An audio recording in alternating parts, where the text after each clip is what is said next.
Taib,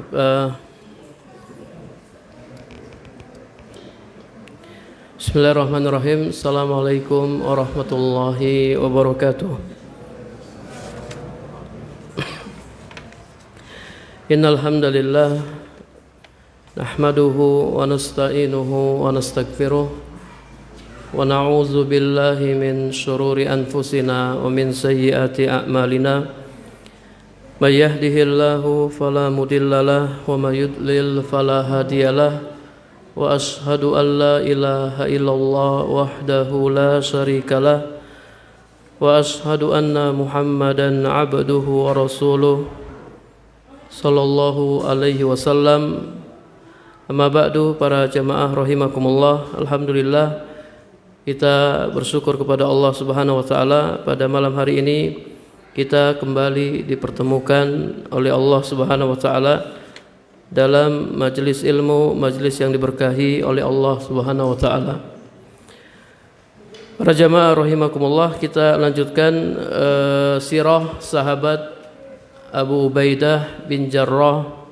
Ashaba Rasulillah sallallahu alaihi wasallam kana ahabba ilaihi. Siapakah sahabat Rasul yang paling dicintai oleh Rasul? Aisyah berkata Abu Bakar, kemudian Umar, kemudian Abu Ubaidah bin Jarrah. Abu Ubaidah termasuk sahabat yang sangat dicintai oleh Nabi sallallahu alaihi wasallam. Sahabat Abu Ubaidah adalah sosok sahabat yang tidak tamak terhadap jabatan atau kepemimpinan. Dalam kisah Sariyatu Zatus Salasil atau Sariyatu Zatis Salasil, pasukan Zatus Salasil,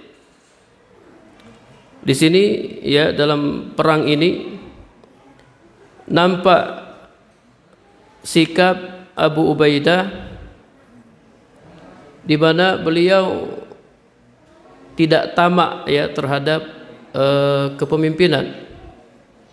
Sebenarnya bukan hanya dalam perang ini, di berbagai tempat, di berbagai situasi dan kondisi Abu Ubaidah tidak tamak terhadap jabatan, terhadap kepemimpinan.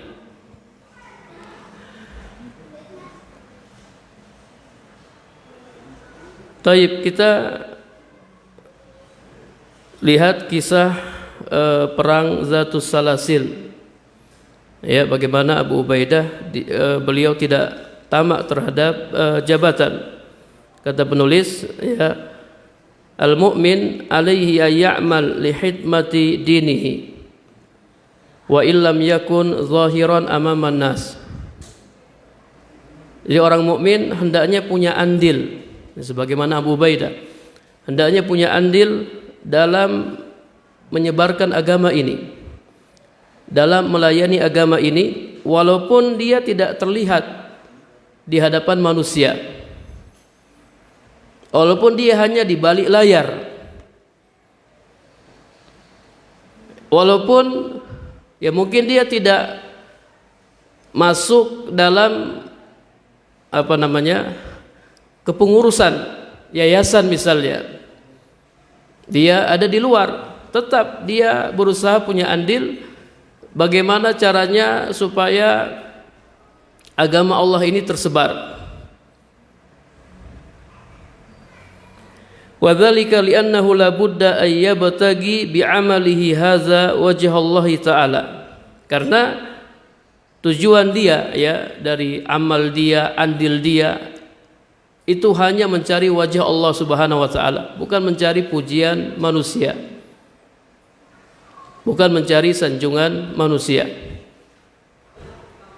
Apapun jabatan kita, apapun status kita, hendaknya kita berusaha, kita punya andil untuk menyebarkan agama ini.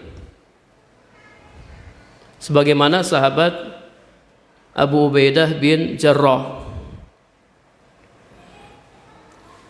Laqad ba'asa al-Habib Amr bin As ila ardi Bali wa Azrah liyad'u an-nasa ila al-Islam. Al-kisah, Nabi SAW mengirim Amr bin As ke daerah Bali dan Azrah untuk mengajak orang-orang masuk Islam. Dan Ummu Amr, ibunda Amr ini dari daerah Bali, sehingga Nabi memilih Amr bin As untuk berdakwah di daerah Bali. Kemudian Amr berangkat. Ketika dia sampai di mata air biardi Juzam, di daerah Juzam, yuqalu lahu Salsal, yang bernama Salsal, ya, mata air yang bernama Salsal, ya. Dari sini perang ini dinamakan dengan Zatus Salasil. Salsal, Salasil itu jamak dari Salsal, perang Zatus Salasil. Falamma kana alaihi khafa ba'asa ila Rasulillah sallallahu alaihi wasallam yastamidduhu. Ya, ketika Amr bin As sampai di sana, dia ada perasaan khawatir, ada perasaan takut. Kemudian dia mengirim surat kepada Rasulullah sallallahu alaihi wasallam untuk meminta bantuan. Kemudian Rasulullah sallallahu alaihi wasallam mengirim, ya, pasukan yang dipimpin oleh Abu Ubaidah. Rasulullah ngirim bantuan. Pasukan yang dipimpin oleh Abu Ubaidah, di antara mereka, ya, ada Abu Bakar, ada Umar, dan sahabat-sahabat yang lain. Kemudian, ya, Rasulullah berpesan, la takhtalifa. Ini pesan Rasulullah kepada Abu Ubaidah, la takhtalifa. Kamu jangan berselisih dengan Amr bin As. Jadi orang muslim itu harus bersatu, ya, jangan berselisih atau bertengkar, ya, sedikit-sedikit bertengkar. Jangan, la takhtalifa, kalian jangan berselisih. Fa kharaja Abu Ubaidah hatta idza qadima alaihi qala lahu Amr wa inna ma ji'ta madadan li. Ketika Abu Ubaidah sampai, Amr berkata, inna ma ji'ta madadan li. Jadi kau datang kemari hanya sebagai bantuan. Kata Abu Ubaidah, la, tidak. Akan tetapi saya pada posisi saya sebagai pemimpin dan kamu sebagai pemimpin. Saya pemimpin pasukan saya, kamu pemimpin pasukanmu. Jadi Abu Ubaidah rajulan linan sahlan hayyinan alai amrud dunya. Orangnya mudah, ya, lembut, gampang. Urusan dunia itu mudah baginya, gampang. Kata Amr, tidak, statusmu itu bantuan. Kau bukan pemimpin, yang memimpin saya di sini. Kata Abu Ubaidah, ya Amr, wahai Amr, sesungguhnya Rasulullah sallallahu alaihi wasallam berpesan, ya, kepadaku, ya, kepada kita berdua, la takhtalifa. Kita tidak boleh berselisih. Ya, kita harus bersatu. Wa innaka in asaitani ata'tuka. Kalau kau tidak mau dengar aku akan mendengarmu. Fa inni al-amir alai, kata Amr, saya adalah pemimpinmu, oh bawahanku. Kata Abu Ubaidah, ya sudah, terserah kamu. Akhirnya Amr, dia sholat memimpin kaum muslimin. Ini Abu Ubaidah, jadi tidak ngotot, oh enggak, saya harus jadi pemimpin. Tidak, mengalah. Untuk kebaikan bersama para jamaah rahimakumullah, kita harus mengalah. Terkadang kita harus mengalah lil maslahah, untuk maslahat kita, untuk kebaikan kita. Kita jangan ngotot, harus saya, harus fulan dan fulan. Ya, kita ada terlibat di pengurusan atau di luar pengurusan, ya kita tetap punya andil bagaimana caranya agar Masjid Nurul Jariyah ini ramai, ya, banyak yang beribadah di Masjid Nurul Jariyah. Walaupun kita hanya jamaah biasa, kita tidak terlibat dalam kepengurusan. Ingat, kita beramal ini dalam rangka mencari wajah Allah, pahala Allah Subhanahu wa taala, bukan pujian manusia. Taib, ini pelajaran berharga dari sahabat Abu Ubaidah. Kemudian ada kisah yang menarik juga, Sariyatu Abi Ubaidah ila Sifil Bahr, ya, pasukan Abu Ubaidah di tepi laut dan rizki yang Allah berikan kepada mereka. Dari Ubadah bin Samit, ia berkata, ba'asa Rasulullah sallallahu alaihi wasallam sariyatan ila Sifil Bahr. Rasulullah sallallahu alaihi wasallam mengirim pasukan ke tepi laut yang dipimpin oleh Abu Ubaidah. Wa zawwadahum jiraban min tamar. Rasulullah sallallahu alaihi wasallam membekali mereka dengan satu kantong kurma. Jadi bekal pasukan satu kantong kurma, bukan 10 karung kurma, satu kantong kurma. Kemudian Abu Ubaidah, ya, membagi-bagikan kurma tersebut kepada, ya, pasukannya. Hatta sara ila ayyuddahu alaihim adadan. Hingga karena persediaan, ya, makin hari makin berkurang, Abu Ubaidah mulai menghitung, ya, kurma-kurma tersebut. Hingga suatu hari, ya, karena persediaan habis, yu'ti kulla rajulin minhum kulla yaum tamrah. Jadi satu hari satu orang hanya dapat satu buah kurma. Satu hari satu orang hanya dapat satu buah kurma. Coba bayangkan orang makan kurma satu hari tok, satu buah kurma, ya, diisap-isap dari pagi sampai siang, ya. Kadang kalau kita makan kurma itu ada bijinya pun kita tidak langsung buang, kita isap-isap dulu bijinya.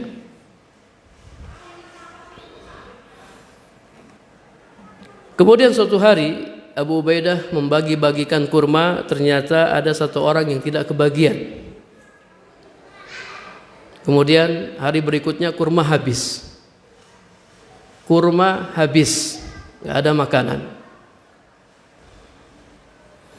Qala falamma jahadana al-ju', kata Abu Ubaidah, atau kata Ubadah bin Samit, ini sahabat yang meriwayatkan kisah ini, ketika kami kelaparan, akhrajallahu lana dabbatan minal bahr. Allah Subhanahu wa taala mengeluarkan untuk kami seekor binatang dari laut. Binatang yang sangat besar. Ada yang mengartikan ikan paus. Allah kirim ikan paus. Fa asabna min lahmiha wa watkiha. Kami makan dagingnya dan lemaknya. Kami tinggal di tempat itu selama 20 hari. Sampai-sampai kami semua gendut. Ya, awalnya kelaparan, Allah kirim ikan paus, ya, mereka makan sampai mereka gendut. Kita ini pas isolasi mandiri di rumah jarang keluar, jadi gendut kita, ya. Karena kerjaannya makan, ya, tidur. Ada yang Masya Allah, ya, istrinya hamil, ya, anaknya nambah karena di rumah terus nggak ngapa-ngapain, makan tidur, ya, tambah gendut. Wa akhadha amiruna dil'an min adla'iha wa wada'aha ala tarifihi. Kemudian, ya, pemimpin kami dia ambil tulang rusuk hewan tersebut, lalu dia tancapkan ke tanah. Summa amara bi ajsami ba'irin ma'ana fahamala alaihi ajsam rajulin minna. Lalu dia perintahkan agar seseorang yang menaiki unta yang dipilih juga unta yang besar, Kemudian orang yang naik juga, orang yang tinggi, dia perintahkan orang itu untuk melewati tulang rusuk tersebut. Ya. Ternyata kepala orang itu tidak menyentuh tulang rusuk tersebut, saking besarnya. Ya. Qala falamma qadimna ala Rasulillah sallallahu alaihi wasallam akhbarna khabaraha. Ketika kami sampai, ya, kami temui Rasulullah sallallahu alaihi wasallam, kami ceritakan, ya, kisah itu. Kami bertanya kepada beliau tentang apa yang kami lakukan. Kami makan hewan tersebut. Gimana hukumnya nih, halal atau haram? Rasulullah sallallahu alaihi wasallam bersabda, rizqun razaqakumullah. Itu adalah rezeki yang Allah berikan kepada kalian. Allah kirim, ya, binatang yang besar, ya, ikan paus, kemudian mereka memakannya. Ada yang mengatakan ikan paus ini dia terdampar di tepi laut, kemudian dia sudah mati, lalu dimakan. Walaupun sudah mati, karena bangkai laut halal, ya, bangkai laut halal. Ada dua bangkai yang dihalalkan oleh Nabi sallallahu alaihi wasallam. Yang pertama bangkai apa? Bangkai belalang, kemudian bangkai ikan. Adapun yang lainnya tidak boleh, ya, tidak boleh kita makan bangkai ayam, tidak boleh. Bangkai kambing, ya, bangkai sapi tidak boleh, harus disembelih. Bismillah, ya, disembelih. Kalau ikan tidak perlu disembelih, ya.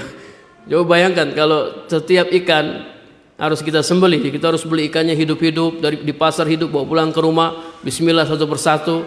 Belum lagi kalau ikannya kecil-kecil, kesulitan. Tidak perlu, ikan tidak perlu disembelih.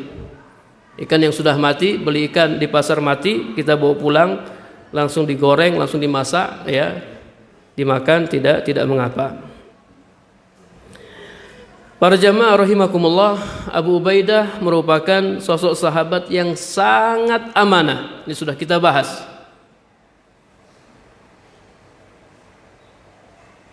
Walamma jaa wifdu Najran ilal Habib sallallahu alaihi wasallam, kanat hunaka manqabatun azimatun li Abi Ubaidah radhiyallahu anhu.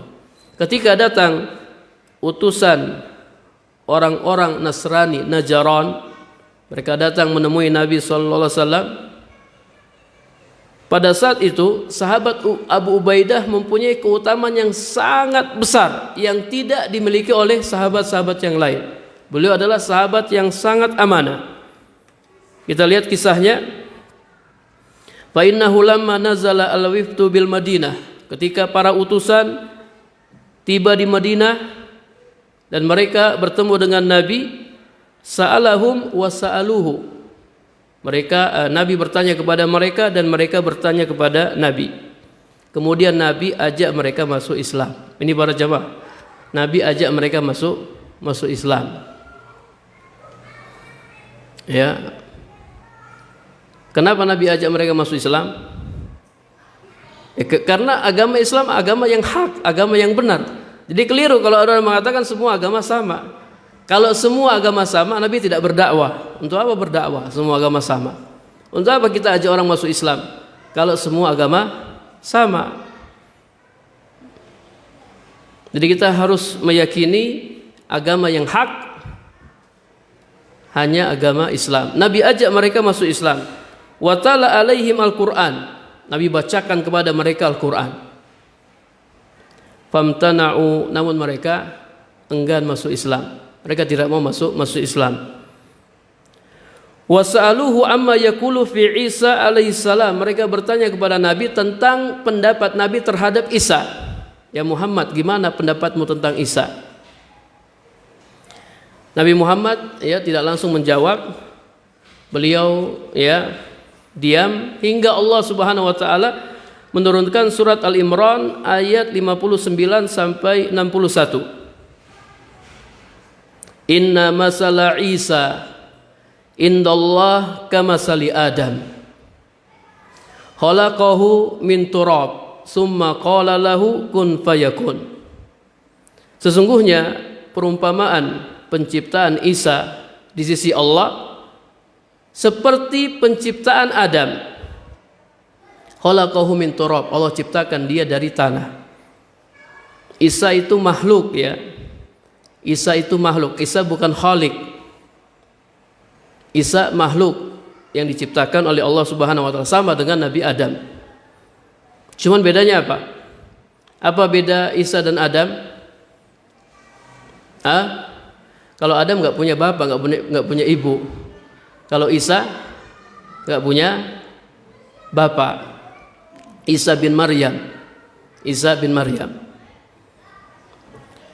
Tsumma qala lahu kun fayakun. Kemudian kami katakan jadilah maka jadilah. Ini ya menunjukkan kemahakuasaan Allah. Allah bisa membuat hamil perempuan tanpa disentuh oleh laki-laki. Bisa. Bahkan Allah bisa menciptakan Nabi Adam yang tidak punya bapak dan tidak punya ibu. Al-haqqu min rabbika fala takun minal mumtarin. Kebenaran itu datang dari Rabbmu, maka janganlah kamu wahai Muhammad termasuk orang-orang yang ragu.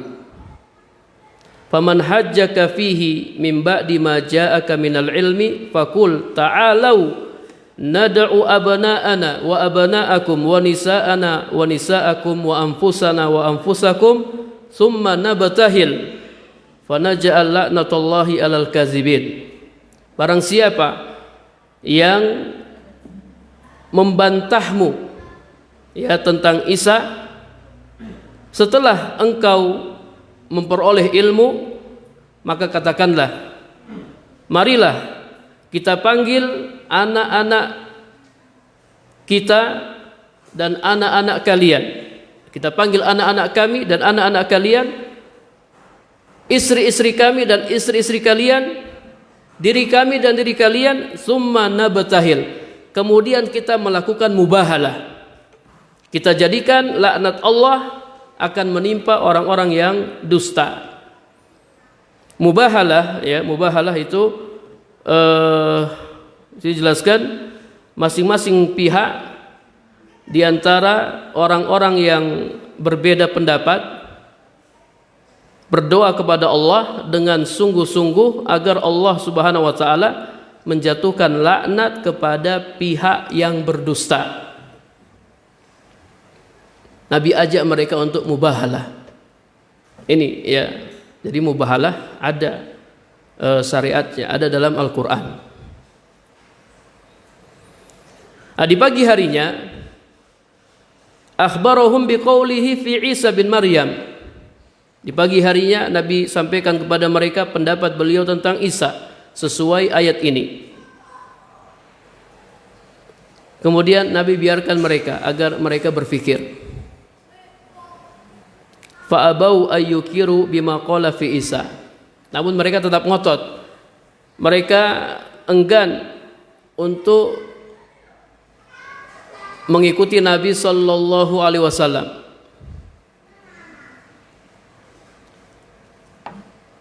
Falamma da'ahum Rasulullah sallallahu alaihi wasallam ilal mubahalah.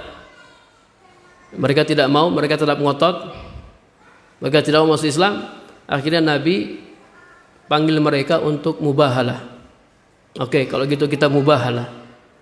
Ini mubahalah dengan Nabi sallallahu alaihi wasallam. Bahwa kita kalau debat-debat ya, kadang lawan debat kita ngeyel ya, bahkan kita dihina, kita dijelek-jelekan, sudah kita mubahalah aja, mubahalah. Nanti kita lihat siapa yang dilaknat oleh Allah Subhanahu wa taala. Nabi tantang mereka untuk mubahalah. Aqbala mustamilan alal Hasanul Husain fi khamilin lahu. Nabi datang ya sambil menggendong Hasan dan Husain. Beliau bawa cucu-cucunya dengan sebuah kain. Wa Fatimah tamshi inda zahrihi. Sementara Fatimah berjalan di belakang beliau. Nabi ajak keluarganya untuk mubahalah. Ketika mereka melihat kesungguhan Nabi dan kesiapan beliau, khalau wa tasawaru. Ini orang-orang Nasrani Najran, mereka berkumpul, kemudian mereka musyawarah. Sebagian mereka berkata kepada sebagian yang lain, la taf'al wallahi la in kana nabiyyan fala anana la nufli nahnu wala aqabuna min ba'dina. Ada yang mengatakan jangan, demi Allah kalian jangan lakukan. Jika dia benar-benar nabi, kemudian dia melaknat kita, la nufli nahnu, kita enggak akan beruntung, kita dan anak cucu kita, habis kita. Fala yabqa ala wajhil ardi minna sa'ratun wala zufrun illa halaka. Enggak tersisa nih orang-orang kita, semua akan binasa. Mereka enggak berani ya. Mereka tidak berani. Seharusnya mereka masuk Islam, selesai. Tapi mereka enggak mau masuk Islam. Mereka tetap tidak mau masuk Islam. Akhirnya mereka serahkan urusan mereka kepada Rasulullah. Udah terserah antum mau apakan kami. Kami siap dengan keputusanmu. Apakah Rasulullah bunuh mereka? Tidak, ya. Jadi enggak sembarangan bunuh orang orang yang non Islam, tidak sembarangan ya. Ada aturan-aturannya ketika perang. Naam, ketika perang. Apakah Nabi menghabisi mereka? Tidak. Nabi tetapkan ya bagi mereka untuk membayar jizyah. Taib, kalau kalian tidak mau masuk Islam, kalian harus membayar jizyah, membayar upeti.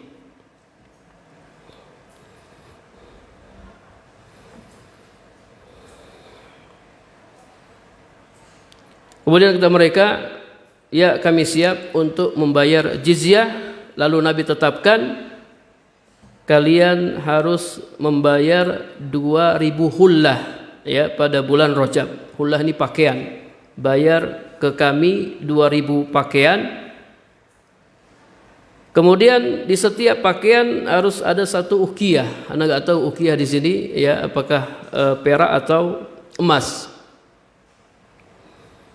Kemudian mereka setuju ya, mereka siap membayar jizyah.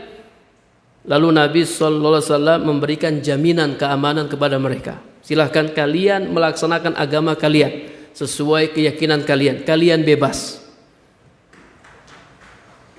Tapi bayar jizyah.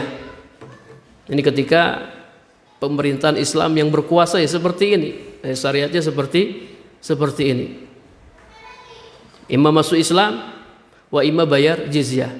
Kalau nggak mau dua-duanya gimana? Nggak mau masuk Islam, nggak mau bayar jizyah, diperangi oleh Nabi Sallallahu Alaihi Wasallam.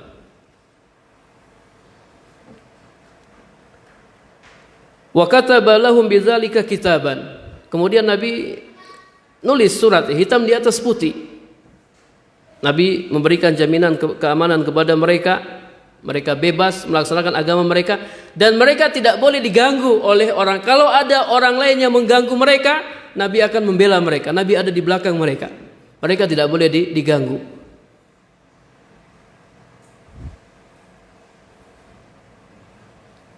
Wa talabu minhu ayyab'asa alaihim rajulan aminan. Kemudian mereka meminta kepada Nabi untuk mengirim orang yang amanah. Kami akan titipkan jizyah kami, tapi kami mau orang yang amanah. Orang yang amanah. Siapa yang Nabi kirim? Fa ba'asa alaihim aminu hazil ummah Abu Ubaidah bin Jarrah. Nabi kirim Abu Ubaidah bin Jarrah. Orang yang amanah dari umat ini. Dalam riwayat lain, qalu inna nu'tika ma sa'altana. Kata mereka, kami siap memberikan apa yang kau minta ya Muhammad. Wa ba'asma'ana rajulan aminan. Tapi tolong kirim kepada kami orang yang amanah. Jangan engkau kirim orang yang tidak amanah. Kata Nabi sallallahu alaihi wasallam, la aba'asanna ma'akum rajulan aminan haqqo amin. Saya akan kirim orang yang benar-benar amanah. Wastasrafa lahu ashabu Rasulillah sallallahu alaihi wasallam. Ketika itu para sahabat ya berharap, mudah-mudahan anak yang kepilih ya, mudah-mudahan anak yang kepilih. Masing-masing berharap anak yang kepilih. Ini bukan ini bukan keutamaan biasa nih, keutamaan yang besar. Masing-masing berharap dia yang dipilih. Ini kan seperti kisah perang Khaybar. Ketika perang Khaybar, Nabi berkata, la u'tiyanna rayata ghadan rajulan. Besok saya akan berikan bendera ini kepada seorang laki-laki yang dia mencintai Allah dan Rasulnya, dan dia dicintai oleh Allah dan Rasulnya. Jadi siapa yang dapat bendera ini, dia dicintai oleh Allah dan Rasulnya. Itu malam-malamnya para sahabat nggak ada yang tidur. Semuanya membahas, ya, mereka berbincang-bincang, kira-kira siapa yang dapat?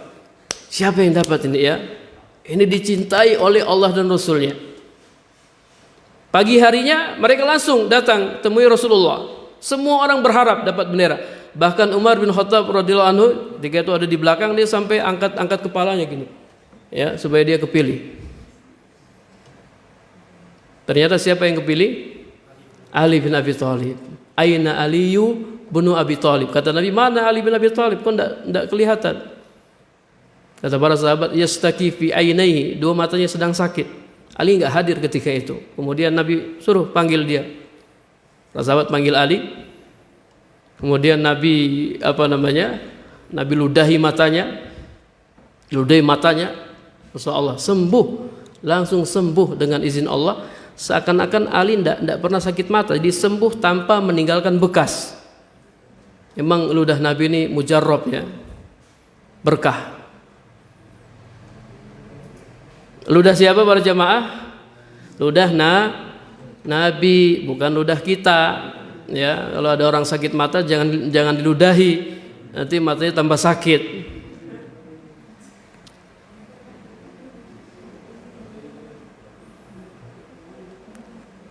Jadi Ali yang terpilih. Dalam peristiwa ini, ya, siapa sahabat yang paling amanah? Semua sahabat berharap dipilih. Tiba-tiba Nabi berkata, "Kum ya Aba Ubaidah bin Jarrah." Berdiri wahai Abu Ubaidah bin Jarrah. Falamma qama qala Rasulullah sallallahu alaihi wasallam, "Haza amin hazil ummah." Ketika Abu Ubaidah berdiri, Rasulullah berkata, ini, ya, orang yang paling amanah dari umat ini.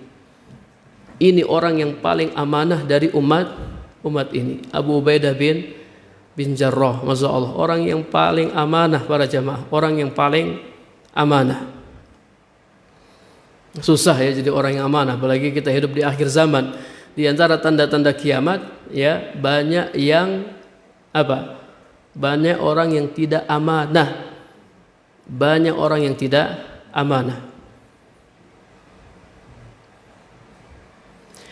Para jamaah rahimakumullah, jadi hadis-hadis yang seperti ini, ya, kayak hadis yang tadi, hadis Ali yang dapat bendera.